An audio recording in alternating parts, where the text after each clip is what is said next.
a large crowd is not allowed to linger in the atrium.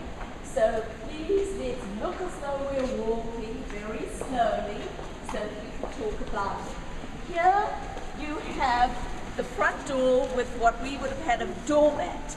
This is called tumble block, and here's your next doormat. And in Roman times, I had writing on it saying "Cave Cane," beware of the dog, or "Salve," welcome. Now let's pretend that we are actually visitors who have been invited by the owner, who would have been Lucius Calpurnius Piso, and I'll tell you why we suspect it's him. And you come down from Rome to Mr. Piso's country home. The men have simply come down as his clients to do business with the owner, and he wants to impress you with his wealth and his culture and his knowledge of Greek poets and Greek writers. His wealth he's showing you by the gold in the coffers, his use of marble, his marble floor. This is an exact floor that was brought up. I just must tell you that the original pieces, the floor and the sculptures, are in the National Museum of Naples. But everything in the galleries are original pieces. The sculpture in the gardens and these are copies of those things. Now you see the whole that is bronze and intricate. And the idea is to decorate the area is Mediterranean, just like California, so that they have rainy winters and very hot, dry summers. So water is very, very important to conserve. In the original building, there was actually a cistern underneath. There was a whole, they presumed that it was a gymnasium underground, where there were 3 swimming pools. Anyone want to guess why they had to have 3? The water temperatures, hot, cold, and warm. They certainly lavished a lot of pleasure for themselves, and so they obviously have huge systems to conserve the water. And this would have gone right down into the basement, into the cisterns. The reason that it's very shallow here is that, according to Los Angeles bylaws, any building that has a pool more than 18 inches has to have a chain link fence and a full-time lifeguard. And that certainly wouldn't look very Roman, would it? And so here's your host.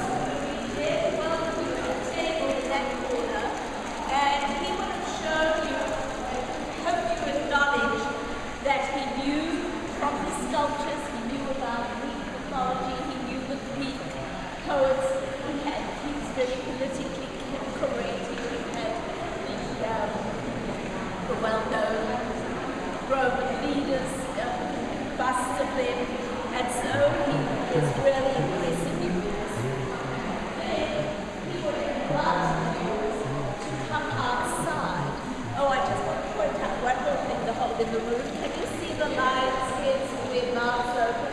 That is another system of gutters and pipes bringing in water from the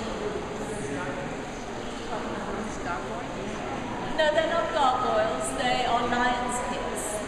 So they wouldn't The idea of gargoyles is to bring the water through, and the water would enter into them. Now, the little rooms that you see, which are the galleries, those would have been cubicula, bedrooms.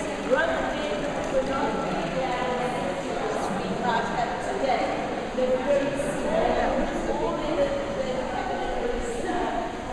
To sleep on, and once for their toes. If they were very prominent bachelors, they probably would have had very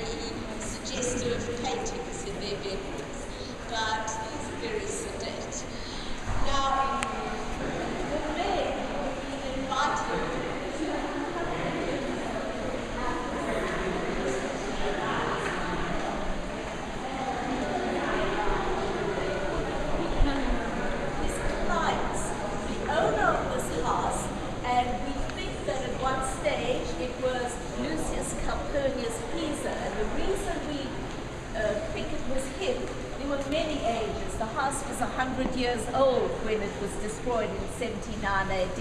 So there wasn't one owner right through. But at some stage, the owner was Lucius Calpurnius Piso, because we know that he was an avid collector of the works of a very minor Greek poet called Philodemus. When Mr. Weber discovered what was the second story, there were dozens and dozens and dozens of scrolls, papyrus scrolls, hence its name, Villa de Papyri. And those scrolls, as they were deciphered, one after another, they were by Philodemus. So he must have been the owner at some stage. Now, he would have been called the pater familiar, and the owner, the big shot of the house. And he would have had a lot of people who were called his clients. The word's not the same as we use it today. They were more his, he was their patron, their father figure. He owed allegiance to many men in business, and he also owed allegiance to all his relations, no matter how distant they were. He was the head of this family, and he also owed allegiance to people in his same political party. So that's, you would have been the guests today, and amongst you would have been these people. And only the men did business with him. The women would have gone to the East Garden, where we'll go soon, and they would have been spending the day with the elderly people, the women of the family, and the young children. But as business people, you would have either on a bad day walked along here. It's called a peristyle garden, meaning that there are columns all around it. Or you would have been out in the middle of the garden,